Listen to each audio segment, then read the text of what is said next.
नमः संस्कृता मित्राणि। तो मित्रों, आज हम संस्कृत में एक विशेष तथ्य को लेकर के उपस्थित हुए हैं, जो कि है संस्कृत अनुवाद में सबसे ज़्यादा उपयोग होने वाले शब्द और उन सभी शब्दों का संस्कृत में क्या कहा जाता है, उन सभी शब्दों को हम संस्कृत में क्या कहेंगे, वो एक समस्या है। तो उसको हम जानेंगे।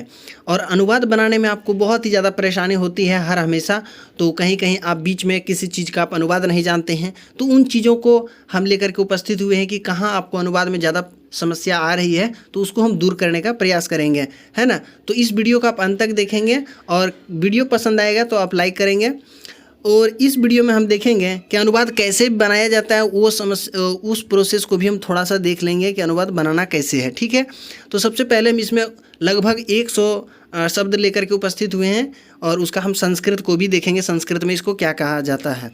तो सबसे पहले आप देख पा रहे होंगे स्क्रीन पे, यहाँ पे दिया गया है यहाँ का दिया गया है यहाँ का संस्कृत होता है अत्र। अत्र का मतलब होता है यहाँ, ठीक है। अत्र का अर्थ होता है यहाँ, ठीक है। अत्र मतलब यहाँ। और वहाँ का संस्कृत क्या होता है, वहाँ का होता है तत्र।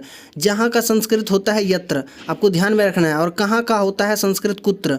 और क्व का अर्थ भी कहाँ होता है। क्व का अधिकतम जो प्रयोग मिलता है, श्लोक वगैरह आप पढ़ेंगे तो उसमें आपको क्व देखने को मिलेगा, ठीक है। तो क्व मतलब कहाँ होता है और कुत्र माने भी कहाँ होता है, ठीक है। तो आप याद रखेंगे, कुत्र का अनुवाद जब बनाएंगे तो आप कुत्र का अधिकतम प्रयोग करेंगे, ठीक है। इन चीज़ों को आप ध्यान में रखेंगे। और श्लोक वगैरह में आपको क्व देखने को मिल जाए तो भी घबराना नहीं है। एकत्र आया है तो एकत्र का अर्थ होता है एक जगह, एकत्र, है ना। एकत्र मतलब होता है एक जगह। दूसरी जगह का संस्कृत होगा अन्यत्र, ठीक है, अन्यत्र। दोनों जगह का अगर संस्कृत पूछ दिया जाए तो उभयत्र होता है, ठीक है, उभयत्र। और सब जगह अगर रहे या सभी जगह रहे तो उसका संस्कृत होगा सर्वत्र, ठीक है। इसको आप ध्यान में रखेंगे। और कब रहे तो कब का हो जाएगा संस्कृत कदा, ठीक है। कब का संस्कृत होता है कदा। और जब का होता है यदा। और तब का संस्कृत होता है तदा। और एक समय का संस्कृत आपको ध्यान में रखना है एकदा होता है। एक समय या एक बार रहे तो उसका संस्कृत होता है एकदा। दूसरे दिन का संस्कृत होगा अन्यदा। और हमेशा का संस्कृत होता है सर्वदा। इसको आप ध्यान में रखेंगे। और इसमें जितने भी हम बता रहे हैं सारे के सारे बहुत ही महत्वपूर्ण हैं, ठीक है। आपके परीक्षा की दृष्टि से या अनुवाद बनाने की दृष्टि से या जो भी कहें, आप संस्कृत के किसी भी कक्षा के छात्र हैं तो आप इसको ध्यान से समझेंगे। सब तरह से अगर दिया जाए तो इसका संस्कृत होता है सर्वथा, ठीक है। अगर हम अनुवाद बनाते हैं और बीच में ही कहीं कहीं ऐसा शब्द आ जाता है तो हम उस अनुवाद को छोड़ देते हैं। हमें छोड़ना नहीं है। इन सारे जितने भी हम शब्द बता रहे हैं, जितने भी, और उसका संस्कृत बता रहे हैं, तो उन सारी चीज़ों को आप ध्यान में रखेंगे, आसानी से बन जाएगा। इसमें बहुत सारा अव्यय पद है और बहुत सारा प्रत्यंत पद है, तो उन सभी चीज़ों को हम देखते हुए आगे बढ़ेंगे। जिस तरह से इसका संस्कृत होता है यथा। यथा मतलब जिस तरह से, ठीक है। इसके बाद उस तरह से अगर रहे तो तथा होता है। उस तरह से मतलब तथा, ठीक है। इसको आप ध्यान में रखेंगे। अगला है कहाँ से। कहाँ से देखो, इसका संस्कृत अगर आ गया जी तो इसका क्या होगा कुतः। कुतः माने कहाँ से। ऊपर अक्सर आया करता है तो ऊर्ध्वम, है ना। ऊर्ध्वम माने ऊपर। नीचे रहेगा तो उसका होता है अधः, ठीक है। इस प्रकार का संस्कृत होता है एवं या इत्थम, दोनों होता है, ठीक है। तो दोनों आप याद रखेंगे। इत्थम भी आप याद रख सकते हैं, एवं भी याद रख सकते हैं, ठीक है। तो आप इत्थम याद रखें या एवं, जो भी याद रखना हो एक याद कर लें। और दोनों याद कर लेते हैं तो बहुत ही अच्छा है। इसके अतिरिक्त आया है अचानक, है ना। अचानक शब्द जो बहुत ज़्यादा प्रयोग होता है अनुवाद बनाने के क्रम में। तो अकस्मात या सहसा, दोनों में से कोई भी। तो आपको अक्सर जो है देखने को मिलेगा, आप जब गद्य खंड पढ़ेंगे तो अकस्मात ज़्यादा मिलता है संस्कृत में, ठीक है। और सहसा भी मिलेगा, कोई बड़ी बात नहीं है। तो दोनों में से कोई भी रहे तो अकस्मात का अर्थ भी अचानक होता है और सहसा का अर्थ भी अचानक होता है। भी का संस्कृत हो जाएगा अपि, ठीक है। सामने का संस्कृत होता है अग्रे, आगे में या सामने, है ना। तो उसका हो जाएगा अग्रे। आज का संस्कृत होता है अद्य। इसको आप याद रखेंगे, बहुत ज़्यादा प्रयोग होता है।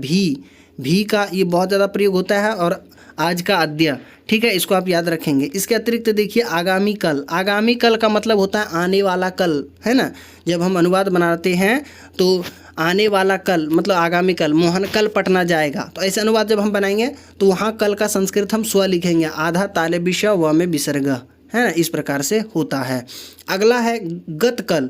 गतकल का क्या होता है हयः, आधा ह य में विसर्ग, है ना। तो इस प्रकार है गतकल मतलब बीता हुआ कल, जो कल बीत गया जो कल, उसको बोलते हैं गतकल। नज़दीक का संस्कृत होता है निकषा, ठीक है, निकषा होता है। इसके बाद इसका संस्कृत होता है अथ। इसके बाद आगामी परसों का होता है परश्वः। पर आधा ताले विषा व में विसर्ग, ये होता है आगामी परसों का, यानी आने वाला जो परसों होता है ना, कल के बाद, उसी का संस्कृत है। आगे है रात का संस्कृत रात्रि, दिन का संस्कृत दिवसः, यहाँ से इसका संस्कृत हो जाएगा इतः। इधर उधर का संस्कृत होता है इतस्ततः। इस समय का संस्कृत होता है इदानीम या अधुना, दोनों में से कोई भी आप लिख सकते हैं। इदानीम ज़्यादा याद रखेंगे, ठीक है, इस समय।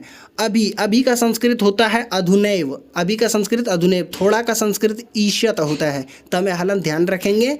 और कभी नहीं का संस्कृत होता है न कदाचन, ठीक है, कभी नहीं न कदाचन। इसके बाद होता है कहीं नहीं, तो कहीं नहीं का न कुत्रापि, न धन कुत्र जोड़ अपि, इस प्रकार यहाँ संधि हुआ है कुत्रापि, न कुत्रापि। अवश्य का संस्कृत होता है नूनम या खलु, नूनम में हलंत रहेगा, ठीक है, तो नूनम या खलु हो जाएगा किसका, अवश्य का संस्कृत। आगे जो दिया गया है देर तक, देर तक का संस्कृत क्या होता है चीरम, चीरम यानी चिरकाल तक नहीं बोलता है, तो देर तक इसका संस्कृत होता है चीरम। यदि का संस्कृत होता है चेत, और का संस्कृत च होता है, बहुत ही महत्वपूर्ण है, इसको ध्यान में रखेंगे। अथवा का संस्कृत वा, ये भी बहुत ही महत्वपूर्ण है, इसको आप याद रखेंगे। यहाँ का संस्कृत मैंने बताया था आपको अत्र होता है, ठीक है, लेकिन ईह भी मिलेगा, ठीक है, तो ईह भी आप ध्यान में रखेंगे, लेकिन ज़्यादातर आप ध्यान में रखेंगे कौन सा, तो अत्र याद रखेंगे। अत्र मतलब यहाँ, तत्र मतलब वहाँ, ठीक है। किसी प्रकार का जो संस्कृत होता है कथमपि, इसको आप ध्यान में रखेंगे। किसी प्रकार अगर आ जाए तो आपको अनुवाद छोड़ना नहीं, इसको बना लेना है, कथमपि होगा। जैसा कि, तथा ही, है ना, इसका संस्कृत होता है जैसा कि का संस्कृत तथा ही। नहीं का संस्कृत न या माँ, दोनों में से कोई भी हो सकता है, तो आप अनुवाद बनाएंगे तो उसमें न का प्रयोग करेंगे, और श्लोक वगैरह आप पढ़ेंगे तो उसमें आपको देखने को ज़्यादा मिलेगा ये माँ, ठीक है। हाँ का संस्कृत आम होता है, म में हलन, ठीक है, इसको आप ध्यान में रखेंगे। आगे देखिए झूठ, झूठ का संस्कृत आपको अक्सर अगर आ जाए तो ध्यान घबराना नहीं है, मृषा या मिथ्या दोनों होता है, ठीक है, तो मृषा आप याद रखें या मिथ्या याद रखें। झूठ का संस्कृत मृषा। ऐसा का जो संस्कृत होगा इति होता है ना, इति आपको अक्सर देखने को मिलेगा। समान मतलब ईव, यानी कि घोड़े के समान या चंद्रमा के समान, मतलब तुलना में वहाँ ईव माने होता है समान, इसके समान, है ना, तो ईव होता है, ईव मतलब समान। पीछे का संस्कृत होता है अनु माने पीछे। एक एक करके अकैकशः, इसको आप याद रख लें, अकैकशः मतलब एक एक करके। आगे है मौन अर्थात चुप का संस्कृत क्या होगा तुष्णिम, है ना, तुष्णिम का अर्थ होता है मौन। कैसे या क्यों रहे तो उसका संस्कृत होता है कथम माने कैसे या क्यों, ठीक है। कभी कभी इसका संस्कृत आपको ध्यान में रखनी है, कदाचित होता है कभी कभी। अगर आप गद्य खंड पढ़ेंगे तो ये आ जाए कदाचित, तो आपको घबराना नहीं है, कदाचित मतलब कभी कभी। इसके बाद देखिए अक्सर जो प्रयोग होने वाला है ये बहुत ज़्यादा महत्वपूर्ण है। क्या का संस्कृत किम आपको हमेशा ध्यान में रखना है ना, तो त्वम किम करोषि, है ना, इस प्रकार से आप ध्यान में रखेंगे। तो किम मतलब होता है क्या। तेज का संस्कृत होता है तीव्रः, तेज का संस्कृत तीव्रः, ठीक है, इसको आप ध्यान में रखेंगे। आगे तेज का संस्कृत तीव्र होता है, तो अब तो आगे एक सवाल आता है कि धीरे धीरे का फिर क्या होगा, तो शनः विसर्ग ध्यान रखेंगे, ठीक है। पहले का संस्कृत होता है पूर्वम या प्राक भी होता है, लेकिन अगर पहले ही रहेगा तो वहाँ पहले ही अगर रहता है तो प्रागेव है ना, प्रागेव, प्राक धन एव मिल करके प्रागेव बन जाता है। तो प्रागेव मतलब पहले ही, प्राक मतलब पहले, तो पूर्वम याद रखेंगे पहले का। इसके बाद साथ है, तो साथ का क्या हो जाएगा, साथ का संस्कृत शाह, शाकम, सार्धम, समम, ये चारों होता है, यानी कि पर्यायवाची शब्द ही आप प्रयोग कर सकते हैं। अगर आपको संस्कृत नहीं भी याद है तो कोई भी आप प्रयोग कर सकते हैं। तो साथ का संस्कृत जो है शाह हो जाता है, ठीक है, अथवा इन तीनों को भी याद रख लें, ठीक है, तो चारों याद रख लेंगे।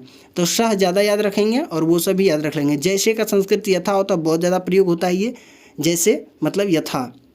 पेड़ का संस्कृत वृक्षा होता है, ठीक है, पेड़ से पत्ते गिरते हैं तो उन सभी में प्रयोग होता है, तो आप याद रखेंगे वृक्षा होता है, पेड़ का वृक्षः।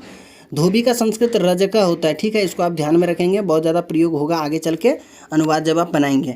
तो धोबी का संस्कृत रजका है। मिठाई का तो मिष्टान्नम, इसको याद रखेंगे, मिठाई का संस्कृत मिष्टान्नम होता है। इसके बाद जो है लड्डू का संस्कृत होता है मोदकः, लड्डू का संस्कृत मोदका होता है लड्डू का संस्कृत, इसको आप याद रखेंगे। घर का संस्कृत गृहम होता है, बहुत ज़्यादा प्रयोग होता है, इसको भी आप याद रख लेंगे। मैंने इसमें जितना भी शब्द का चयन किया है ये सारा का सारा बहुत ज़्यादा महत्वपूर्ण है। ये अक्षर अधिकतम मात्रा में प्रयोग होता है अनुवाद में, इसीलिए मैंने यहाँ पे सबको लेकर के उपस्थित हुआ हूँ। ये देखिए, इसके बाद जो दिया गया है इसमें चोर, चोर का संस्कृत होता है तस्करह। तस्करह मतलब चोर, कहीं कहीं चोरा भी मिलेगा तो कोई दिक्कत नहीं है, तस्करा याद रखें, या चोरा भी होता है। किनारा का संस्कृत तटह, तटह मतलब किनारा।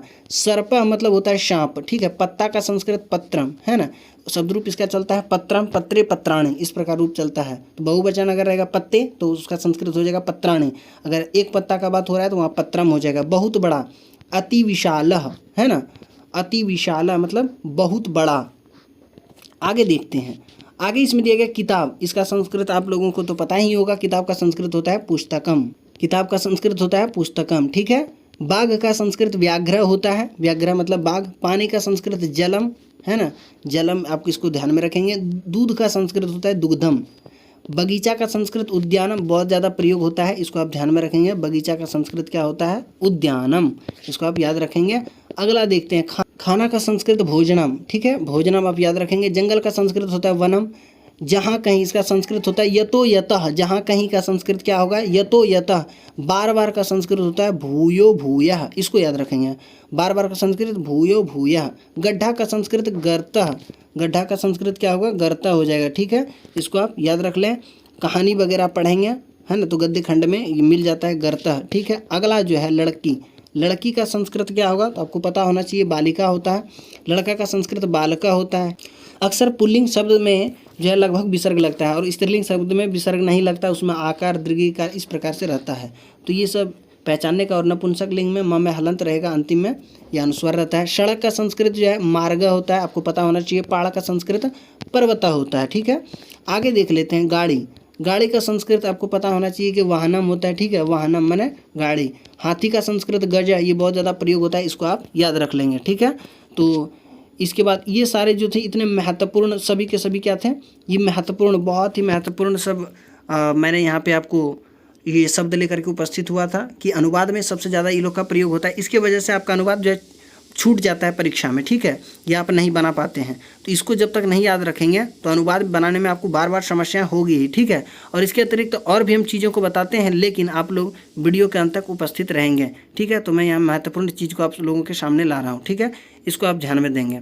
देखिए, प्रथम पुरुष में जो है सबका हम हिंदी अर्थ भी बताते जा रहे हैं। प्रथम पुरुष में ये प्रयोग जो होने वाला है इसको अभी हम समझाएंगे, एक सामान्य शब्द रूप से है। तो वह का संस्कृत क्या होता है, शह होता है, लेकिन ये पुल्लिंग में होता है, ठीक है, शह। और वे दोनों का संस्कृत होता है तौ, ये पुल्लिंग में होता है, ठीक है। और वे लोग या वे सब का संस्कृत होता है ते, शह तौ ते, ये पुल्लिंग में होता है। अगर पूछेगा वह का संस्कृत, वह लड़का है तो शाह बालिका अस्ति, ठीक है। और वह रहेगा वह लड़की है तो शाह बालिका अस्ति, इस प्रकार होगा। और बोलेगा कि वह फल है तत्फलम अस्ति, ठीक है, तत्फलम अस्ति, इस प्रकार से। ये नपुंसक लिंग के लिए तत् मने भी हुआ, शाह मने भी हुआ, शाह मने भी हुआ, लेकिन तीनों का अलग अलग लिंग के लिए है। संस्कृत में 3 लिंग है, पुल्लिंग, स्त्रीलिंग और नपुंसक लिंग या क्लीबलिंग बोलते हैं। वे दोनों का संस्कृत क्या होता है, तौ होता है, ते होता है और ते, ये भी होता है, ठीक है, ये तीनों होता है। लेकिन तो का प्रयोग कहाँ करेंगे, लड़का जाति के लिए, लड़की जाति के लिए ते का प्रयोग करेंगे। और वे दोनों रहेगा, अगर वे दोनों फल के बारे में या वे दोनों घर, तो वहाँ ते लगाएंगे, ठीक है।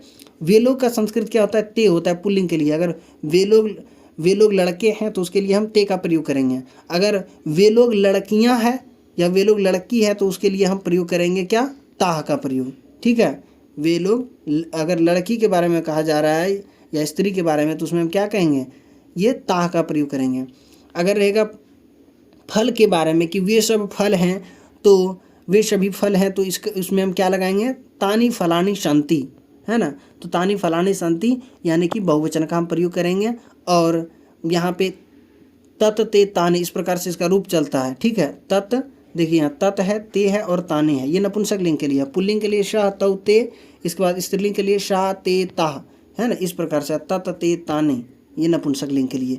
तो हम आगे भी और भी बताएंगे। ये हो गया प्रथम पुरुष में ये रूप जो होता है उसके लिए हम बताएं, तीनों का अर्थ बताएं। इसको आप इस प्रकार से लिख लेंगे और एक एक करके ध्यान में रखेंगे। वह का संस्कृत तीनों होता है, शाह होता है, शाह होता है और तत् होता है। एक है पुल्लिंग के लिए, लड़का रहेगा तो ये वाला प्रयोग करेंगे, है ना, लड़की रहेगी तो ये वाला प्रयोग करेंगे, और क्लीबलिंग रहेगा तो ये वाला प्रयोग करेंगे नपुंसक लिंग में। ठीक है, तो इसको आप ध्यान में रखेंगे। ये हम तीनों लिंग के लिए बता दिए आपको। अब आगे चलते हैं। आगे जो है मध्यम पुरुष, मध्यम पुरुष में जो रूप होता है इसका जो है संस्कृत पहले जान लेते हैं, फिर हम आगे अभी जाएंगे। ठीक है, तो तुम का संस्कृत होता है तुअम, तुम दोनों का संस्कृत होता है युवाम, तुम लोग का संस्कृत होता है यूयम। तुअम युवाम यूयम, इस प्रकार से इसको याद रखेंगे। तुम का संस्कृत तुम का संस्कृत तुअम, तुम दोनों का संस्कृत युवाम, और तुम लोग का संस्कृत यूयम। ठीक है, इसको आप याद रखेंगे। ये सब बहुत ज़्यादा प्रयोग होता है अनुवाद, तभी आप सीख पाएंगे बनाने के लिए। ठीक है, इसको आप याद कर लें।